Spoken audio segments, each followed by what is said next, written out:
Hello students, good evening to all of you. So I am going to discuss objective 2 problems from SC Verma, first chapter Introduction to Physics. So let's start with the first question.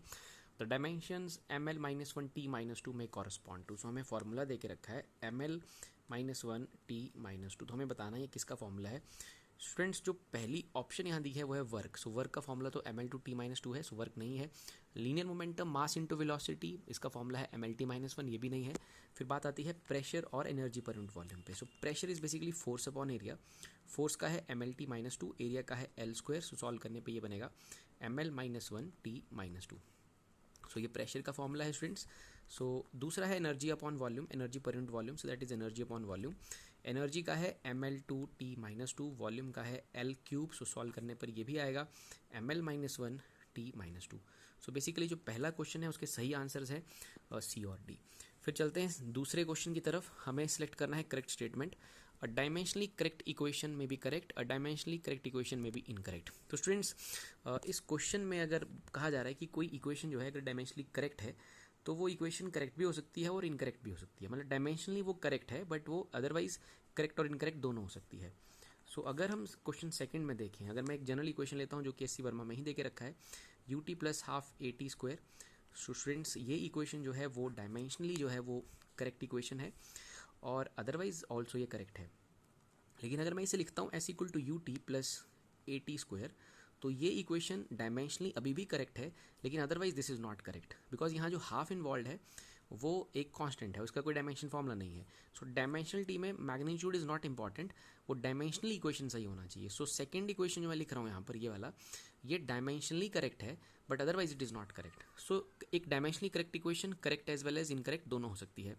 तीसरा है dimensionally incorrect equation में भी correct नहीं. अगर किसी relation को, किसी equation को सही रहना है हर एस्पेक्ट से तो उसे डायमेंशनली भी करेक्ट होना पड़ेगा. मतलब अगर मैं बात करता हूँ like velocity is equal to acceleration, मैं ऐसा कभी नहीं लिख सकता हूँ. तो यहाँ पर लेफ्ट हैंड साइड का डायमेंशन कुछ और है, राइट हैंड साइड का डायमेंशन फॉर्मूला कुछ और है. सो अगर कोई इक्वेशन डायमेंशनली इनकरेक्ट होगा तो वो अदरवाइज भी हर तरह से लाइक वो इनकरेक्ट होगा. तो सी स्टेटमेंट गलत है. फोर्थ स्टेटमेंट है डायमेंशनली इनकरेक्ट इक्वेशन में भी इनकरेक्ट. सो ऑब्वियसली अगर डायमेंशनली इनकरेक्ट इक्वेशन है तो वो इनकरेक्ट तो होगा ही होगा. सो जो हमारा ए बी डी है वो सही स्टेटमेंट्स हैं और सी जो है यहाँ पर गलत स्टेटमेंट है. So let's now come to the question number 3 there. All quantities में भी represented dimensionally in terms of the base quantity. So obviously first statement सही है. हम हर क्वांटिटी को, एक कोई डिराइव क्वांटिटी, कोई भी किसी भी तरह की क्वांटिटी ले लें, उन क्वांटिटीज़ को हम रिप्रेजेंट करते हैं इन terms of base quantities. Like मैं अगर वेलोसिटी की बात करता हूँ उसका फॉर्मूला है एल टी माइनस वन. सो मैं वेलोसिटी को रिप्रेजेंट कर रहा हूँ इन टर्म्स ऑफ फंडामेंटल और बेस क्वांटिटीज़. सो पहला स्टेटमेंट सही है. दूसरा है base quantity can not be represented dimensionally in terms of the rest of the base quantities. It means that अगर मैं टाइम की बात करता हूँ तो टाइम का फॉर्मूला है T. So here the dimensions of mass are zero, dimension of length are zero. So like इसे मैं लिख सकता हूँ M zero L zero T. So question या स्टेटमेंट में कहा गया था कि a base quantity cannot be represented dimensionally in terms of the rest of the base quantity. So I cannot represent time in terms of like mass. So मैं time को t की terms में ही represent करूंगा.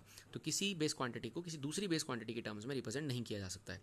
सो ये statement भी सही है, दूसरा स्टेटमेंट भी यहाँ पर सही है.